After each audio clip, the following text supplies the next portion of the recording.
Queridos amigos, hoy vamos a hablar sobre la atención primaria y la salud bucal. Con esta diapositiva sacada de una revista, vemos cómo existe una red de afectos. Si miramos un poco más a fondo, vemos que esta paciente mayor tiene un problema de una pérdida de dimensión vertical en el tercio inferior de la cara, porque es desdentada. Entonces las personas mayores desdentadas van a tener problemas para masticar, problemas para comprender, asimilar los alimentos porque no los pueden triturar, etcétera, ¿no? Entonces vemos que en las residencias han muerto más las personas mayores que tienen problemas para masticar. Y entonces vamos a intentar ver cómo mirando la boca podemos ayudar a los pacientes a que sufran menos. Quiero empezar con esta presentación en la que Ulpiano Arias Blanco, mi padre, en 1960 ya había publicado Infección focal estomatógena. Entonces explicaba cómo había dos focos, un foco apical, conocido por los médicos, que puede dar endocarditis bacterianas y fiebres reumáticas, etc., y un foco periodontal. Entonces, en esta foto de la derecha vemos cómo no solo la enfermedad periodontal, sino a veces los focos producidos por caries que producen una necrosis pulpar y una infección apical, entonces van a producir bacteriemias, etcétera, y problemas, enfermedades. Los dos focos, tanto el periodontal como el apical, van a poder producir enfermedades y infección focal, etcétera. Entonces, vemos un poco la estadística de enfermedad de progreso en la historia, pero pasamos rápidamente para explicar cómo la boca y sus componentes es una parte del cuerpo muy complicada, y tenemos que considerar los labios, las mucosas de revestimiento, las mucosas masticatorias, mucosa especializada del gusto que está en la lengua, las papilas gustativas, etc., las piezas dentarias, los huesos maxilares, la articulación temporomandibular y las glándulas salivarias mayores y menores.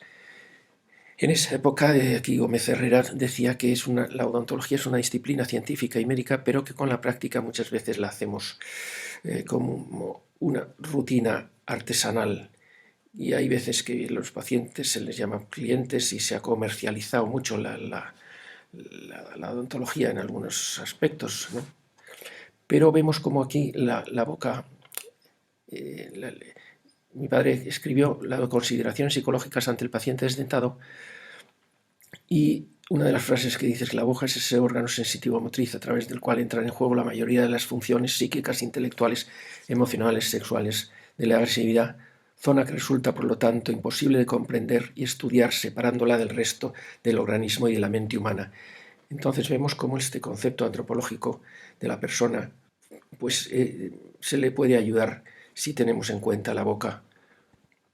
Entonces, el divorcio que existe entre medicina y boca se demostró en este estudio publicado en el Journal Global Infectious Disease de 2011, en el que hacen preguntas, unas encuestas a los médicos y residentes de hospitales en la India, y las conclusiones es que los internos de medicina tenían un conocimiento inadecuado de la relación de los efectos sistémicos de la enfermedad periodontal y concluían que una enseñanza integrada de las ciencias médicas y dentales se recomienda, pero los políticos no han llegado a comprender esto y, bueno, pues sigue existiendo un gran desconocimiento. Entonces aquí se ha señalado en verde los que conocen el tanto por ciento, en rojo los que no conocen y en amarillo los que ni saben ni contestan. Entonces vemos cómo hasta el 85% en rojo está la neumonía adquirida en el hospital, sobre todo si en la UCI te meten un tubo endotraqueal, pues claro, ese tubo va a permitir que los gérmenes pasen de la boca a pulmón y producir una neumonía que se llama a veces neumonía cosocomial, pero nosocomial, perdón, pero muchas veces el germen no está en el hospital, sino en la boca del paciente si tiene sarro y enfermedad periodontal, por supuesto. Bien, entonces vemos aquí cómo se confirma el divorcio, porque esto es he sacado de internet un trabajo de la Organización Mundial de la Salud en la que habla de enfermedades nosocomiales, cita cáncer, cardiovasculares, respiratorias crónicas, diabetes, abuso del alcohol, obesidad, sedentarismo, falta de actividad y tabaco, pero no cita para nada la boca. Y en cambio esta de la Sociedad Española de Epidemiología y Salud Pública dice que durante las 3 últimas décadas la prevalencia mundial de la caries dental y las periodontopatías y la pérdida de dientes se ha mantenido en un 45%, lo que supone una prevalencia superior a cualquiera de las enfermedades no transmisibles que ha citado la Organización Mundial de la Salud. Pero si tratas todas esas enfermedades pero descuidas la boca, pues vas a tener un problema con todas ellas. Vamos a explicar en un momento los componentes y intentar aclarar cuál es el quid de la cuestión de la enfermedad periodontal. Entonces, si recordamos un poco la anatomía del diente y el periodonto, el diente tiene 4 componentes: esmalte, dentina, pulpa y cemento radicular, y el periodonto tiene encía, ligamento periodontal, hueso alveolar y cemento radicular. Los que están señalados en marrón, tanto la encía como el esmalte, son ectodérmicos. Entonces forman una barrera protectora, que es la inserción epitelial. Si esta inserción epitelial se rompe, aparece la enfermedad periodontal. Entonces, en este esquema sacado de un trabajo de Jagencis Halis, que luego lo volveremos a citar, compara la salud, que está puesto en negro, con la enfermedad puesto en rojo. Y entonces yo señalo en la parte de la derecha que la inserción epitelial es una barrera que si se rompe comienza todo el problema. Entonces el periodonto íntegro que se tiene en la salud, cuando hay enfermedad periodontal hay destrucción, como vemos en el caso inferior, porque se ha formado una bolsa periodontal y entonces hay un epitelio largo de uno, pero se han perdido muchísimas fibras, la raíz expuesta, que se puede ver también en boca a simple vista, significa que hay destrucción ósea y lleva bastante tiempo de evolución.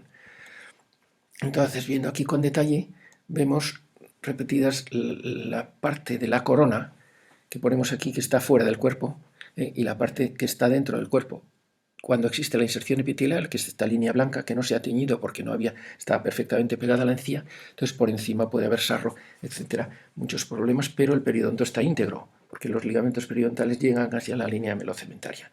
Entonces, por el contrario, esto es la salud periodontal. Si existe una bolsa periodontal, tiene 2 paredes, la pared dura está recubierta con sarro, que es la fosilización de placa bacteriana blanda, que se fosiliza y se queda, entonces ya no se puede eliminar si no es con una limpieza profesional, con ultrasonidos, etc. Y la pared blanda de la bolsa tiene úlceras por donde puede salir sangre. Entonces los pacientes que sangran por las encías es porque tienen una úlcera, pero por el agujero por donde sale la sangre pueden entrar gérmenes, y de hecho hay bacteriemias transitorias. Aquí vemos un foco periapical que si no se ha hecho estudio con radiografías pues no se ve, y entonces el paciente ha podido morir con lo que fuera, pero tenía focos de infección, que son los que han podido producir la sepsis o cualquier otro tipo de complicaciones que lleva a la muerte del paciente. Vemos aquí como la destrucción periodontal es caprichosa. En este diente el molar inferior pues tiene sarro hasta en el ápice, en la raíz distal, presenta un quiste en la furcación entre las 2 raíces, tejido blando, y vemos en la radiografía cómo se ha destruido el hueso, se llama lesión de Furca, y el diente además se ha extruido porque no tiene antagonista. Entonces al cerrar la boca la muela no tropieza con la de arriba, sino que al cerrar se va para atrás y entonces entra en el espacio entre el premolar y la muela de juicio. Bien, entonces también podemos comprender lo de la residencia de los mayores. Esto es de un trabajo que vemos ahora enseguida. Este es el estado bucal, de salud bucal y la necesidad de cuidados bucales de ancianos residentes dependientes de cuidados desde el ingreso hasta la muerte en residencias. Entonces este trabajo hecho en Holanda en 2017, pues vemos cómo clasifican los pacientes. El que tiene poca placa porque tiene una higiene buena, pues son los menos frecuentes, pero después puede tener un poco de placa pero le faltan muchísimos dientes. En la foto B, en la C pues también tiene raíces abandonadas y casi ningún diente en la maxilar superior, y muchísima placa en el maxilar inferior, pero todavía el D tiene todavía más cantidad de placa.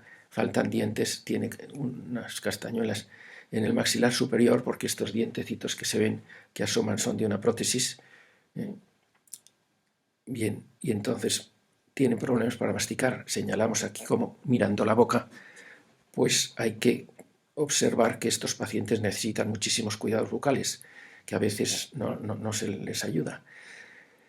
Bien, señalamos aquí la foto que ponen cuando se hizo el estudio del microbioma humano.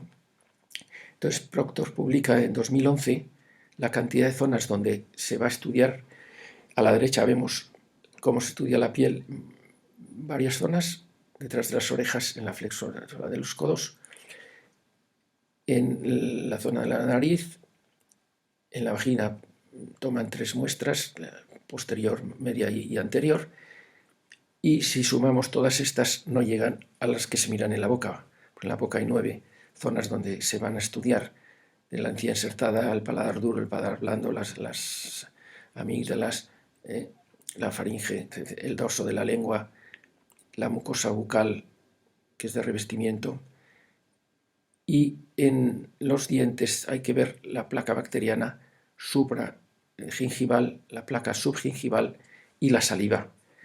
Y entonces, cuando se estudia el microbioma humano, pues se estudian todas estas zonas, pero el microbioma bucal se estudian en más zonas todavía. Y se habla de que los pacientes tragan 1,5 litros de saliva con 10 elevado a 8 o 10 elevado a 12 gérmenes al día, con lo cual se explica no solo las bacteriemias que pueden pasar a la sangre si hay hemorragia, sino que también al tragar esta cantidad de gérmenes pueden tener complicaciones en la disbiosis intestinal, que va a producir también bastante patología. Entonces vemos que en los dientes en la boca tenemos que ver si existe sangrado de encías, si hay presencia de sarro, si hay pérdida de inserción y si hay bolsas periodontales, señalado en rojo. Entonces los parámetros que recomiendan estudiar antes de un ingreso hospitalario, y estos parámetros muchas veces no se hacen, pero aquí señalamos 2 publicaciones, una de la European Society for Organ Transplantation del 2012 y otra en protocolo de cuidados bucales en Estados Unidos, que se publicó en 2005. Entonces vemos cómo estas sociedades hablan de que hay que hacer todas estas exploraciones, pero si no se hace radiografía, esta zona que vemos en la radiografía de la izquierda, vemos cómo hay sarro por debajo de la línea melocementaria, es ya en la raíz, y se ha producido pérdida de inserción y destrucción ósea, porque la cortical que se ha perdido en los espacios interdentales se ve como está a 3 o 4 milímetros de la línea melocementaria que debería. Y en algunas ocasiones, como en la radiografía del medio, esta línea roja, que significa una pérdida de inserción completa del canino, que está en una zona radiolúcida, que se ve más oscura, y al extraer el diente vemos cómo tenía sarro en el ápice. Entonces lo único que se podía limpiar, y cuando le hacían limpiezas, pues podían llegar a lo que podían llegar, y como veis, la zona del ápice no se ha tratado. Bien, esta imagen que la tengo de un trabajo de Sonis y colaboradores de 1988, ya en el siglo pasado, me la pasó una oncóloga de la clínica universitaria de la Universidad de Navarra, y al volver de Houston, que había estado allá, me trajo esto impresionada por los cuidados bucales que hacían allá en los pacientes. En este estudio encontraron que el 72% de los pacientes explorados antes de comenzar el tratamiento oncológico presentan al menos uno de los siguientes problemas. Señalaban 4: enfermedad periodontal tipo 3 o 4, como vemos aquí, un paciente que tiene reabsorción, raíz expuesta, sarro visible, mucha placa bacteriana por encima del sarro, enrojecimiento de encías, hemorragia espontánea, etc., ¿no? Entonces este paciente está tragando esa cantidad de gérmenes tan grande que decía, ¿no? Por otro, la segunda son lesiones periapicales asintomáticas, y en todas estas radiografías de la derecha vemos focos apicales, tanto en la del maxilar inferior como en el maxilar superior, las zonas radioluces. El tercer problema son los problemas con los terceros molares. Cuando hacemos una ortopantomografía, en la radiografía esta del aorto, vemos cómo hay una zona radiolúcida alrededor de los cordales, que significa una pericoronaritis, que por supuesto puede producir una infección focal. Yo traté a una paciente que tenía una cojera con una inflamación muy grande en la rodilla y tal, y al quitarle la muela del juicio desapareció las molestias y pudo ir a Javier andando en una javierada. Bueno, el cuarto problema son prótesis mal ajustadas. Lo que vemos en la radiografía inferior de la derecha son unas coronas desbordantes, como si tienes un sombrero grande. Entre la corona y la raíz del diente, pues entran muchos gérmenes, van a producir caries. La caries va a llegar al nervio, entonces va a producir una necrosis pulpar y la infección va a llegar al ápice y vemos estas zonas radiolúcidas en esa radiografía, con lo cual es un foco de infección y estos pacientes tienen riesgo, si entran en la UCI y no se les ha explorado, de muerte en muchas enfermedades oncológicas o por COVID o por 100.000 cosas, pero que pueden llegar a la UCI, pues si tienen todos estos focos pueden llegar a tener unas neumonías por aspiración, pero que el tubo facilita que pasen estos gérmenes que no se tragan, pero pueden pasar directamente a pulmón. Si se tragan a digestivo, pues también van a producir trastornos intestinales. Entonces, lo que explico normalmente es que si miramos más a fondo, que eso decían que un investigador es el que mira un poco más a fondo y mira lo que todos miran, pero ve lo que nadie ve. En la radiografía de arriba a la izquierda vemos como entre la encía y el diente hay zonas negras, que es sarro. Entonces, si metemos una cureta y pasamos por encima del sarro y tiramos para abajo, arrancamos ese sarro, es decir, se hace una limpieza mediante un curetaje, que es un raspaje de la raíz que tiene sarro y desaparece completamente el sarro. Entonces esto es fundamental hacerlo. El sarro se puede formar en 100 días. Entonces cuando dicen que hay que ir a revisión una vez al año, pues eso no es suficiente, porque a los 100 días de la limpieza va a volver a tener sarro, ¿no? Entonces explicamos a los pacientes con los dibujitos estos de gérmenes que no es lo mismo lo que los gérmenes tienen si están en la zona donde hay saliva, en la encía, sino si se meten en la bolsa periodontal, abajo va a haber anaerobiosis. Y entonces no es lo mismo lo que los gérmenes cogen de restos de comida, que pueden ser hidratos de carbono, y lo transforman en ácidos. Entonces aquí explicamos cómo lo que come el germen orina, el que está abajo, se le ve de espaldas, pero sí está haciendo pipí, explicando a los pacientes que no es lo mismo los restos de comida que dejamos que en lo que se transforman con los gérmenes, en una zona de anaerobiosis. Entonces se está produciendo ácido láctico a partir de la glucosa y muchos restos de comida, y los ácidos van a producir destrucción del esmalte, desmineralización del esmalte, con lo cual van a producir lesiones de caries, y en la encía van a producir úlceras, con lo cual va a haber hemorragias, ¿de acuerdo? Entonces, abajo a la derecha vemos la gingivitis experimental del OM, que en 1965 demostró con estudiantes de odontología que suprimían la higiene dental, aquí pone higiene oral interrumpida, y entonces aumentan la cantidad de gérmenes, que al principio son aerobios, gram positivos, pero después pasan a ser anaerobios, gram negativos, y cuando empiezan a aumentar estos gérmenes que están señalados en rojo, se va a producir una gingivitis que el día 14 ya está establecida, y si luego se vuelve a recuperar la higiene bucal, pues disminuye y puede volver a la normalidad. Pero esta gingivitis no afecta al ligamento periodontal, no rompe la inserción epitelial, pero si se le deja más tiempo, pues puede llegar a producir la enfermedad periodontal. En la diapositiva que está sacado de un atlas de periodoncia vemos el medio salivar y el medio gingival. Entonces yo siempre explico que la saliva tiene sales y desinfecta, tiene productos, inmunoglobulinas, etc., y muchos desinfectantes biológicos, y es como el mar, pero la bolsa, yo lo comparo con la ría de Bilbao, que es agua salada, no es agua salada, perdón, es agua dulce, y además tiene presión de atrás hacia adelante, con lo cual el mar no entra en la ría.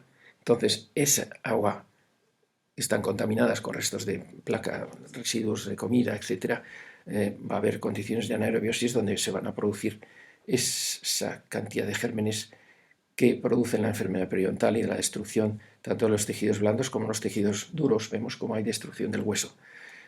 Entonces conviene hacer limpiezas en profundidad de la bolsa con irrigadores bucales a los que se le puede añadir colutorio, etc., ¿no? Entonces aquí vemos lo importante que es distinguir la salud periodontal de la enfermedad periodontal. En una boca perfecta, como vemos aquí en la izquierda, pues los dientes están libres de placa, se refleja el flash. En cambio, la encía tiene un punteo característico como la cáscara de la naranja o el limón. La encía insertada es esta rosa más clara, que está pegada al diente. Y las papilas tienen forma de punta de flecha, mirando desde el diente siempre es cóncava. Y en cambio, en la enfermedad periodontal vemos como las papilas han perdido ese punteado, son lisas, están abultadas. En lugar de ser cóncavas son convexas y entonces en lugar de tener forma de punta de flecha pues están muy inflamadas y tienen hemorragia espontánea y si sondamos por supuesto van a sangrar mucho más. Entonces cuando estudiamos el diagnóstico clínico y radiológico de la enfermedad periodontal, el diagnóstico clínico hay que ver si existen bolsas, se ve con una sonda. Aquí tenemos una sonda periodontal de la cepa que tiene 3 fases como si fuera un semáforo, 4 milímetros verdes, que se dice que hasta 4 milímetros se puede limpiar, aunque no es fácil porque claro, tendríamos que meter las cerdas del cepillo en la bolsa y vibrar un poco para sacar lo que haya blando, si es duro ya no se puede sacar el sarro. ¿De acuerdo? Luego la siguiente tiene 2 milímetros de amarillo, como el semáforo, peligro, y 4 milímetros de rojo. Si tenemos bolsas de 10 milímetros, pues vamos a tener un problema. Entonces, en este paciente vemos como la bolsa es de 6 milímetros, pero la pérdida de inserción es de 4, con lo cual, la recesión gingival es de 4 milímetros. Os dais cuenta, de la línea manulocementaria a la encía mide lo mismo que la zona roja de la bolsa, pero que también es pérdida de inserción, esos 4 milímetros de recesión gingival que no tiene hueso y la profundidad de bolsa que tampoco tiene hueso, con lo cual en la radiografía veríamos una pérdida ósea de 10 milímetros. Entonces la profundidad de sondaje es importante, el sangrado al sondaje también es importante y los grados de sondaje se ven. Puede ser desde un punto, pasando por una línea, una gota o profuso. Entonces, si hay profuso, pues es una enfermedad periodontal importante. Entonces el nivel de inserción se va a ver en las radiografías, que es el nivel que va desde la línea amelocementaria hasta la cresta ósea. Entonces todo esto hay que documentarlo si queremos hacer un buen diagnóstico periodontal y los pacientes van a ir a la UCI con salud, porque si van con este tipo de problemas van a tener o poder tener causa de muerte por problemas periodontales de infección que puede llegar a sepsis o a neumonía por aspiración, que también le puede llevar a la muerte. Bien, este caso es un caso único que he visto en mi vida. Una paciente que la vi una vez en la primera visita a los 23 años, puede parecer a simple vista que está sana, tiene casi punta de flecha en algunas zonas, pero por ejemplo aquí abajo, en la zona que vemos a la izquierda, que es el canino inferior derecho, por delante tiene una papila muy inflamada, se refleja el flash y tiene la papila inflamada, como también en el incisivo central superior, en la parte posterior, distal, decimos los dentistas, tiene un triángulo negro que se ve que se ha reabsorbido la encía por pérdida ósea. Entonces esto ya es signo de enfermedad periodontal. Los triángulos negros significa que se ha perdido encía y hueso. Si hay pérdida ósea, ya es enfermedad periodontal, no gingivitis. Y a esta paciente la volví a ver, pues se fue fuera de Pamplona, y la volví a ver a los 54 años y no le habían tratado la enfermedad periodontal. Entonces vemos la evolución de la periodontitis sin tratamiento, pues lleva a recesión, retracción gingival, exposición de las raíces. Vemos cómo esta paciente también se cepillaba muy mal, entonces al cepillarse horizontal puede desgastar los dientes, como vemos por encima de la corona, se ha desgastado todos los dientes a partir del segundo incisivo. Eso puede ser también traumático por una masticación traumática. Entonces los dientes que estaban a la misma distancia en la foto con 23 años, el incisivo lateral estaba a la misma distancia que el central. En cambio, por la oclusión y la movilidad hacia los laterales, vemos como el incisivo lateral ha crecido y los incisivos centrales están más retraídos. Entonces, esta abrasión de los dientes puede producir también las fracturas estas del esmalte en la zona del cuello. Entonces, lo que habíamos explicado antes, vemos cómo esta paciente tiene 6 milímetros de bolsa, que es lo que entra cuando sondamos la bolsa periodontal, entra la zona verde y la amarilla, y la zona roja es la zona de retracción de la encía de reabsorción gingival. Entonces, en la orto señalamos una flecha roja que mide 10 milímetros.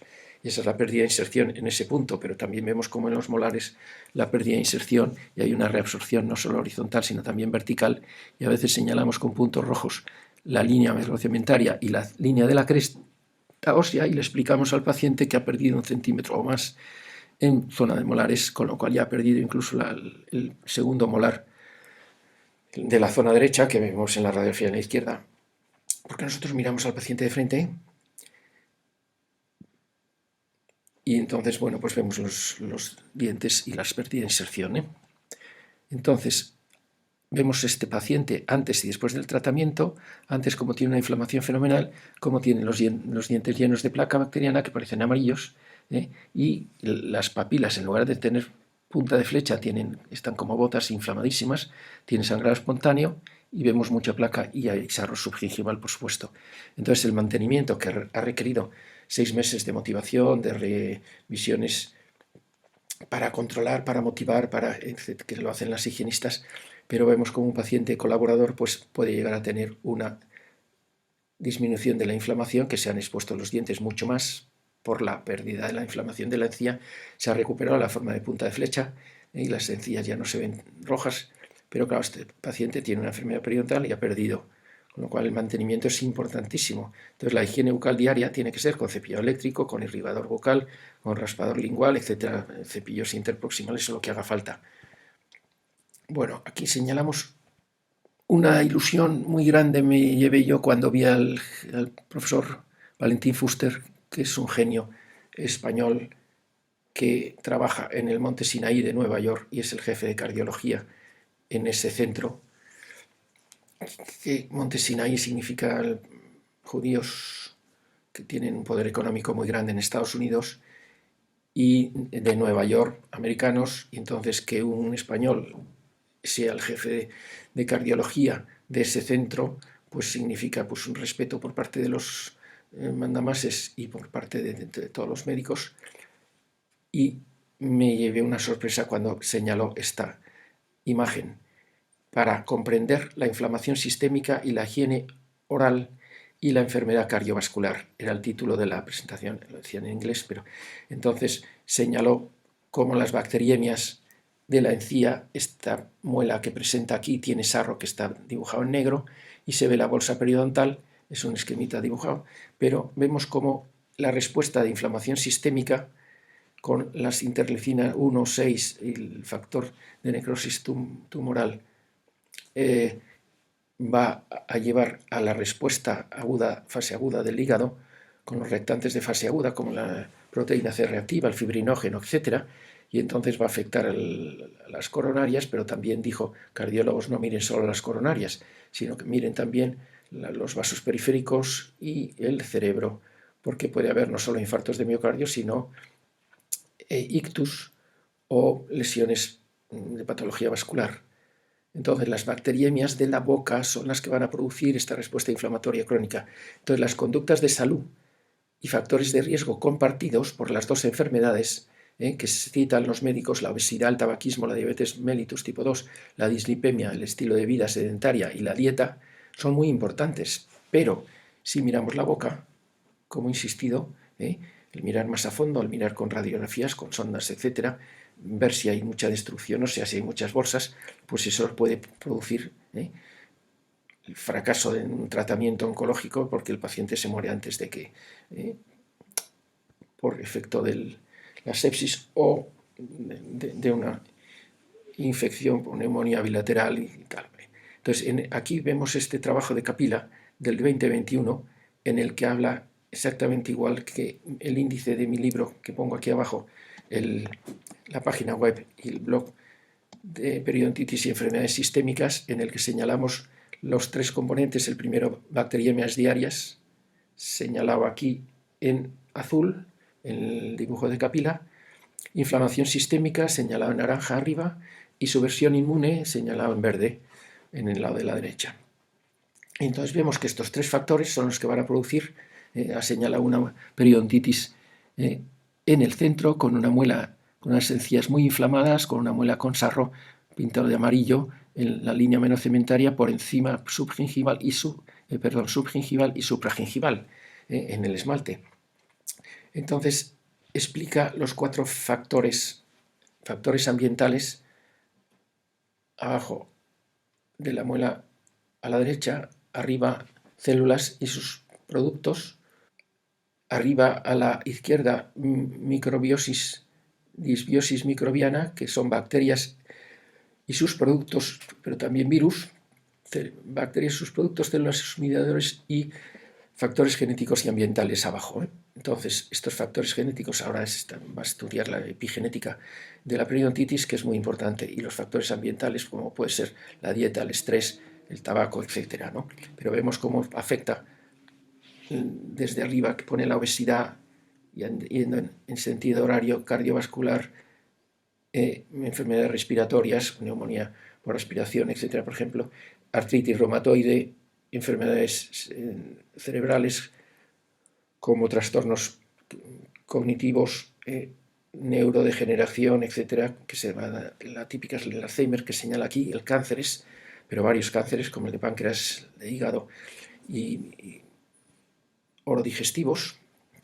Después, problemas ginecológicos como problemas de adversos, pregnancia outcomes. Estos son trastornos del embarazo que pueden tener partos prematuros y niños de bajo peso, que van a poder tener trastornos intestinales y trastornos respiratorios por inmadurez. Bien, después el páncreas con la diabetes, pero también con el cáncer, el hígado con enfermedades que pueden ser hepáticas y las disbiosis intestinales, y ahí pone lo que pueden producir todos los gérmenes intestinales. ¿De acuerdo? Entonces, aquí vemos cómo el eje oral, intestino, hígado, es decir, de la boca pasa al intestino. Entonces, la periodontitis es la que va a producir, arriba señalamos la vía hematógena, bacteriemias, que lleva a systemic inflamación sistémica y endotoxemia por los lipopolisacáridos. Y la segunda vía, que es la vía digestiva, y señala aquí lo que habíamos explicado antes, que se traga 1,5 litros de saliva al día, pero puede llevar 10 elevado a 8 o 10 elevado a 12 bacterias que se tragan diariamente. Entonces, estas bacterias bucales tragadas que pasan al intestino van a producir alteraciones en el sistema de desmosomas de las células epiteliales y van a producir que se traspase, traslocación, que dicen, que pasan a través del epitelio, con lo cual se ha roto la inserción epitelial intestinal, que es parecido a lo que pasaba en el periodonto, y entonces vamos a tener disbiosis intestinal. Pero claro, hay muchísimos trabajos que hablan de disbiosis intestinal y trastornos cognitivos, como si fuera culpa del intestino, pero al intestino por donde han llegado los gérmenes, por la boca. Entonces no podemos olvidar la boca. Entonces vemos cómo la bolsa periodontal puede llegar a tener una superficie de encía ulcerada que, sumando la de todos los dientes alrededor, puede llegar a ser como la palma de una mano. Y con sangrado al sondaje y bacteriemias diarias, con lo cual esto no se puede obviar. Entonces, si tragamos todo esto de saliva, con la cantidad de gérmenes, en un estudio que publicó mi padre en 1960 decía que podía llegarse a casi a 1 litro de pus al año tragado, ¿de acuerdo? Con lo cual puede producir estos trastornos. Entonces señala aquí como las 4: esteatosis hepática, esteatohepatitis, fibrosis o cirrosis y cáncer. No solo es causa, sino puede ser no causa, pero sí comorbilidad y agravamiento de estas enfermedades por la inflamación sistémica crónica de estar tragando todos los días. Entonces, en esta foto de Acharya del 2017, pues vemos cómo la boca es la que va a producir trastornos intestinales, es de ida y vuelta, ¿eh? Entonces los trastornos intestinales también van a producir trastornos de inflamación, pues a través del vago, etcétera, también se va a producir alteraciones que dicen que el ácido gástrico pues a veces hace que no pasen muchos gérmenes, pero hay muchos que sí pasan, con lo cual esos van a producir, la disbiosis oral va a producir disbiosis intestinal. Entonces hablan de GAT, o sea, disbiosis de encías, GAM, y disbiosis intestinal, GAT. Entonces, como habíamos explicado antes, es muy importante saber si existe una bolsa periodontal con rotura de la barrera, con pérdida de inserción, con cosa ulcerada, sangrado de encías y pérdida de dientes, que va a llevar a la destrucción de la posibilidad de masticar correctamente, con lo cual va a haber desnutrición, etc.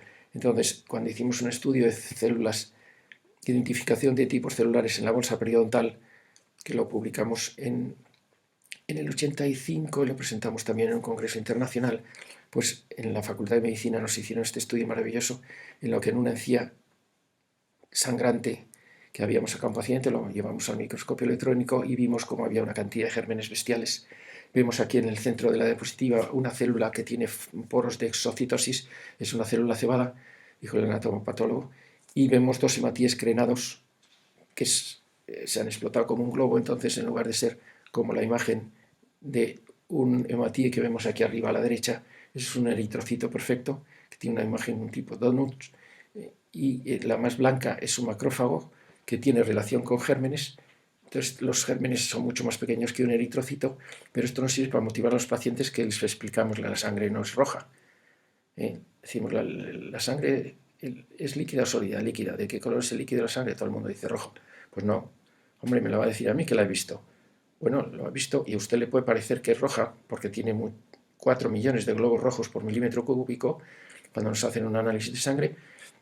Entonces, si nos redujera el tamaño del globo rojo, estaríamos aquí, del mismo tamaño que el globo rojo pero veríamos bacterias mucho más pequeñas que nosotros, pero estaríamos en una piscina de suero con 4 millones de tíos gordos rojos.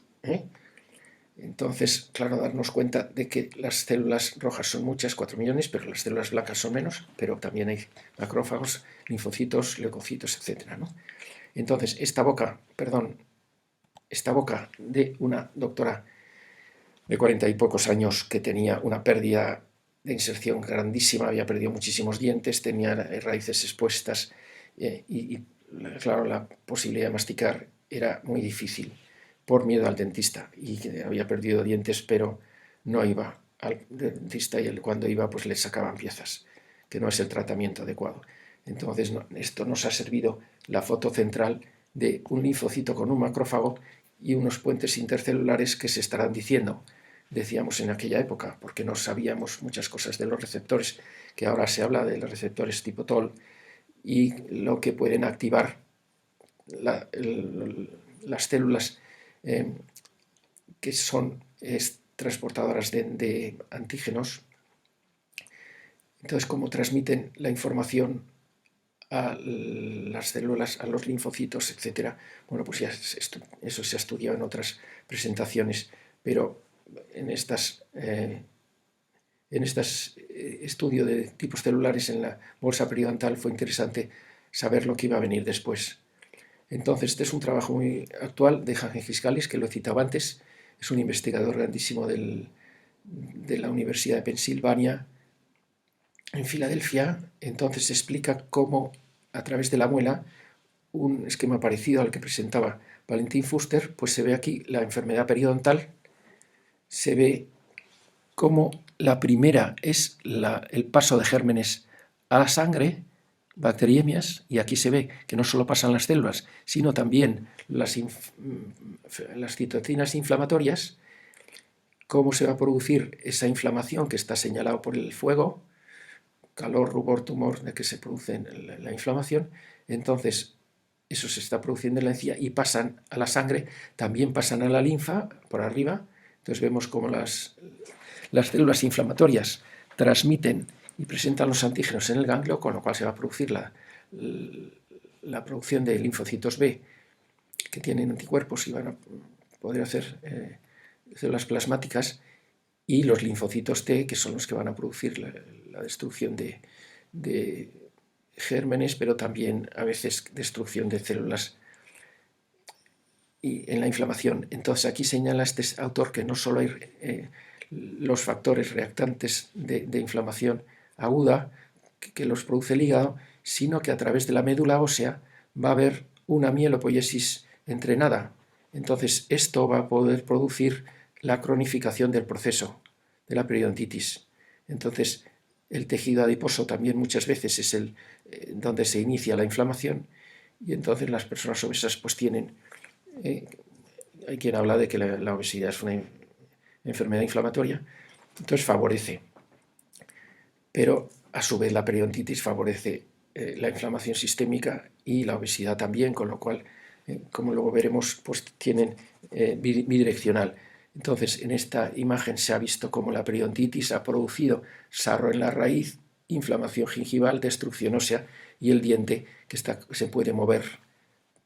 Todos los dientes que se mueven es por pérdida de inserción. Aquí está sujeto por menos de 1/3, tendría que estar sujeto por toda la raíz, que serían 2/3, sostenido perfectamente por el hueso, y la inserción epitelial. Una vez que se ha roto la membrana, pues se puede tener infección de todas estas, que son más que las que presentaban en la imagen de Capila.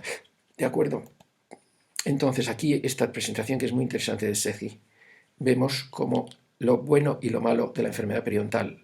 Entonces aquí, señalando primero lo malo, que está a la derecha, vemos como el cortisol, no solo la disbiosis del biofilm de la placa bacteriana, que no solo son bacterias sino también virus, entonces se produce una inflamación aberrante, con lo cual las células y sus productos pues van a producir una senescencia, un envejecimiento de las células con apoptosis, etc.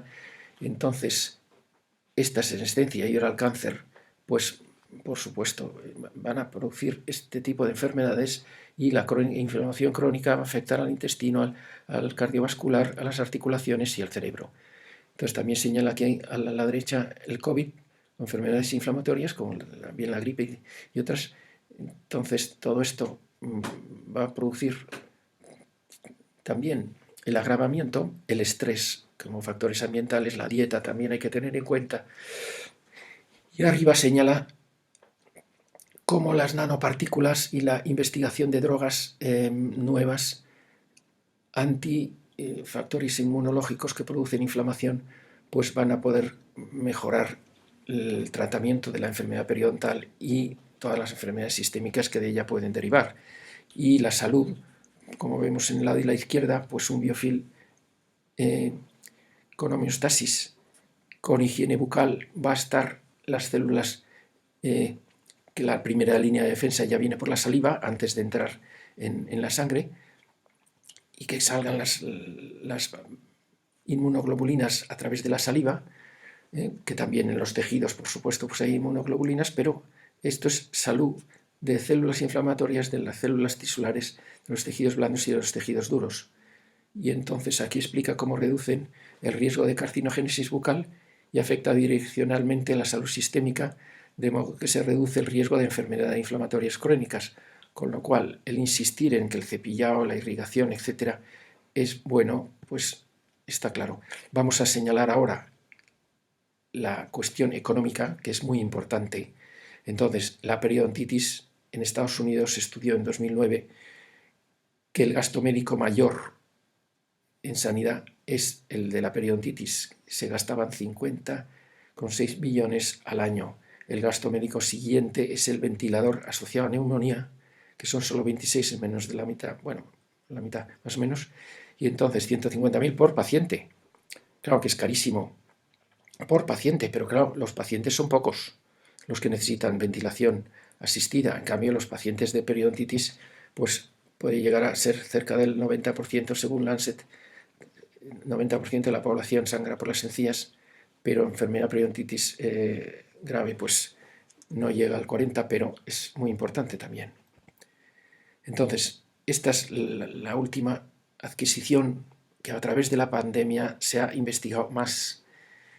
Entonces, mirando la boca, insistimos, no solo existen los gérmenes de influenza, el COVID, etcétera, sino que también el Porphyromonas gingivalis y otras bacterias periodontales van a producir infección en los pulmones que lleve a la muerte del paciente.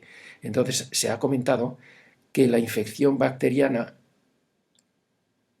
en las muertes que dicen que son sin factores de riesgo, pero no mira la boca. ¿Entendéis? Entonces se ha explicado que mueren más los que tienen problemas para masticar, pero no explican por qué.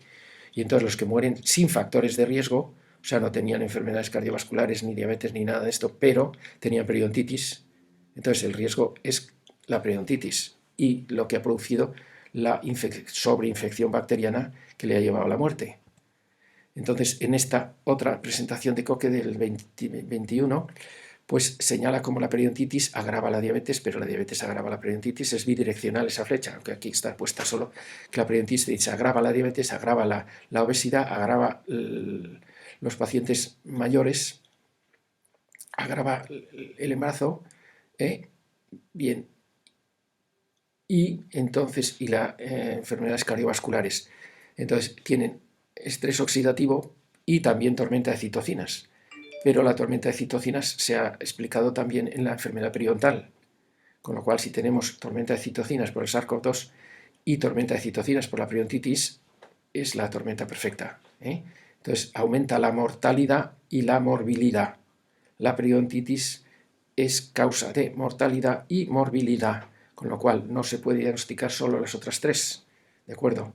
Entonces es muy importante mirando la boca, insistimos. Entonces esto es una nueva línea de investigación, como la microbiota oral en la boca.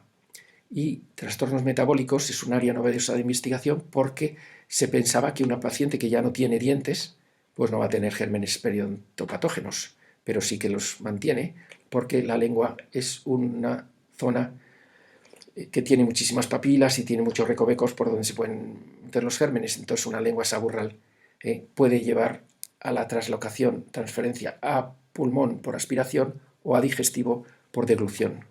Entonces las dos transferencias, tanto a pulmón por aspiración como a digestivo por deglución, van a afectar.